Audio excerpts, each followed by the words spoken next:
गुरु प्यारी साध संगत जी, नमस्कार जी। आप सब कैसे हो?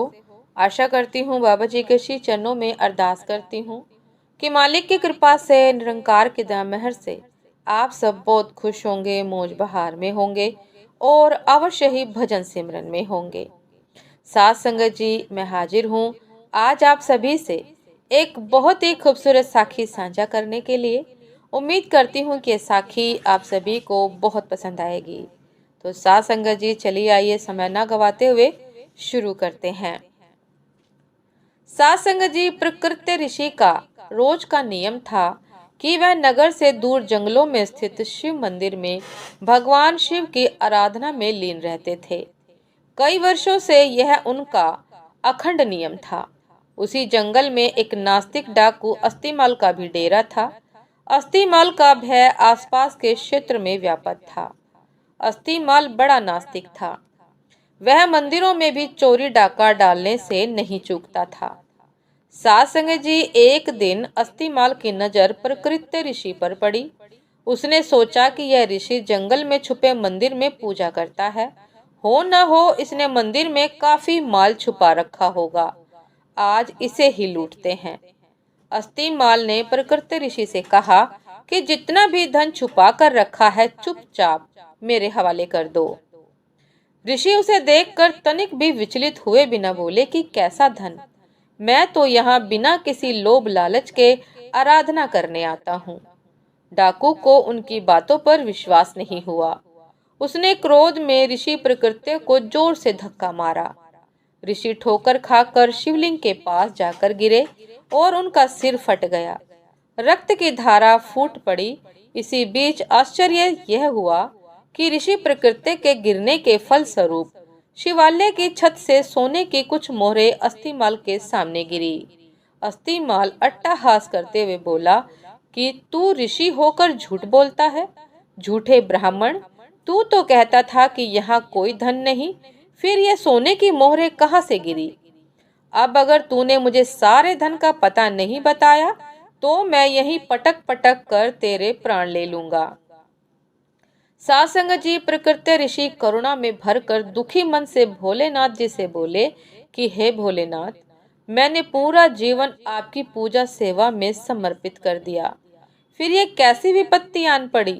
प्रभु मेरी रक्षा करे। जब भक्त सच्चे मन से पुकारे तो भोलेनाथ क्यों ना आते।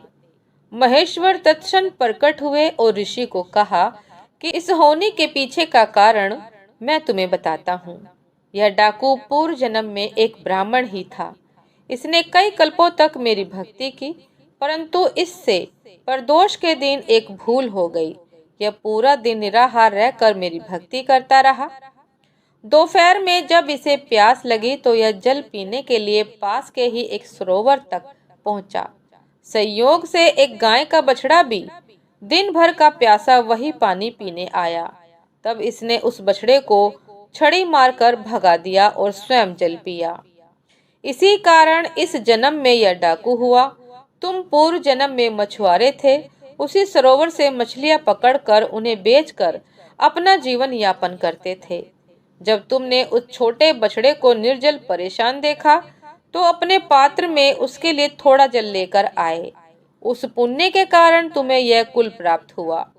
पिछले जन्मों के पुण्यों के कारण इसका आज राज तिलक होने वाला था, पर इसने इस जन्म में डाकू होते हुए न जाने कितने निरपराध लोगों को मारा व देवालयों में चोरियां की। इस कारण इसके पुण्य सीमित हो गए और इसे सिर्फ ये कुछ मुद्राएं ही मिल पाई।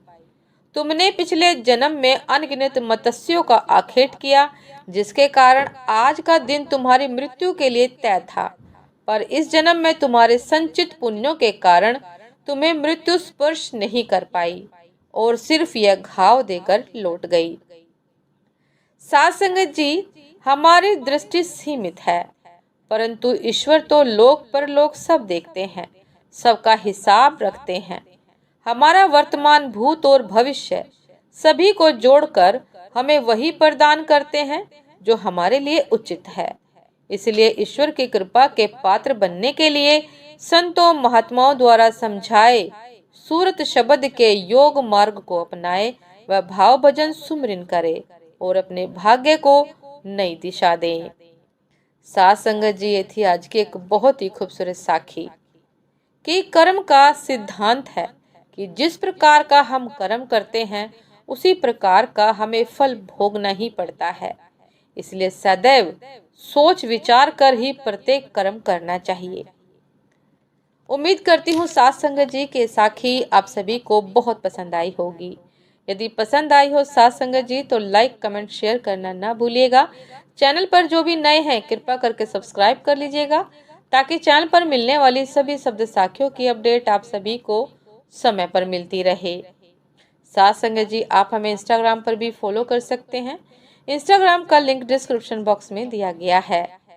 तो साथ संगत जी, आपसे फिर मुलाकात होती है एक नई शब्द साखी के साथ, एक नए विचार के साथ। तब तक के लिए दासी को आज्ञा दीजिए।